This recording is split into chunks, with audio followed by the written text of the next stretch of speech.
التسوس مش بس حاجة ممكن تبوظ سنانك، دي ممكن تسبب لك ألم شديد جدا، وفي وقت قليل جدا تلاقي السنة راحت عليك. تعالى اقول لك على حاجة يمكن ما تعرفهاش، كلنا عندنا بكتيريا في بقنا وده الطبيعي ما تقلقش، لكن المشكلة كلها تكمن في ان البكتيريا دي بتتحول لما بتلاقي اكلها المفضل.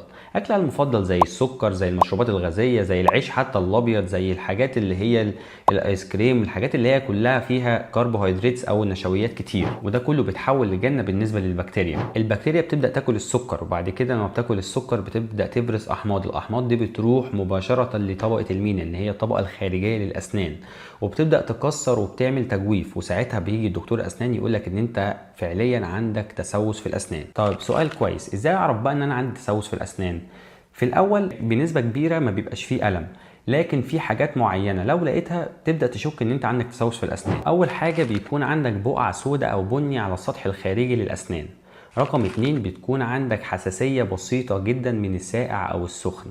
رقم 3 لما بتيجي تاكل اي حاجة مسكرة ممكن تحس بألم خفيف، ما بيكونش دايم بس بتحس بألم خفيف. رقم 4 ريحة بق مش لطيفة حتى وانت بتغسل سنانك. ايه اللي ممكن يحصل لو انا ما عالجتش الموضوع في الاول واستهترت بيه وقلت خلاص مش مشكلة الألم بسيط؟ ساعتها التسوس هيبدأ يكبر، والبكتيريا هتبدأ تاكل في السنة اكتر واكتر ولحد ما توصل للعصب، وساعتها الألم من هيبقى بسيط جدا لان هو يوصل ان هو ممكن يصحيك من النوم، وساعتها مش هيبقى فيه اختيارات عندك غير ان انت تعمل علاج لحشو عصب، علاج حشو عصب، وده هيكون تكلفته اكتر والمه اصعب.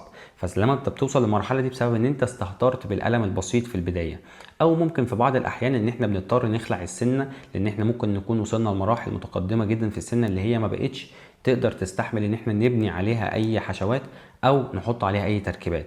عشان كده بنقول دايما ان احنا لازم اول ما بنحس باي الم لازم نتحرك على طول لدكتور الاسنان. طيب حلو قوي، ازاي ممكن نمنع التسوس؟ طبعا كلنا عارفين ان الوقايه خير من العلاج. اول حاجه لما تيجي تحس باي الم حاول ما تسيبش نفسك ولازم تروح لدكتور الاسنان، حتى لو مش حاسس بالم مره كل 6 شهور، عشان لو يشوف ان لو في اي مراحل متقدمه في التسوس، لان احنا قلنا التسوس ما بيكونش فيه الم، فلو في اي مراحل متقدمه في التسوس يبدا يعالجه لك اول باول، ويكون السعر بدل ما يكون 10 جنيه هيكون جنيه. رقم 2 محتاجين نغسل سناننا مرتين يوميا، كل مره مش اقل من دقيقتين، مره الصبح ومره بالليل، المره بتاعت بالليل بتكون اهم واحسن.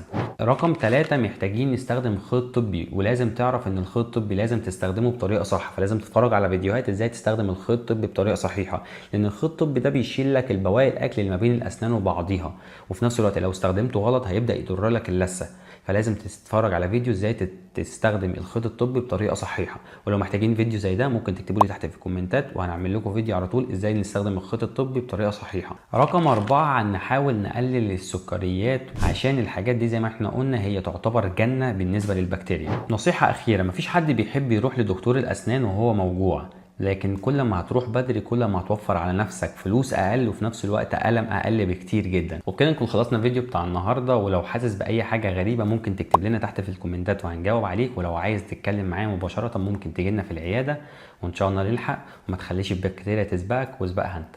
السلام عليكم.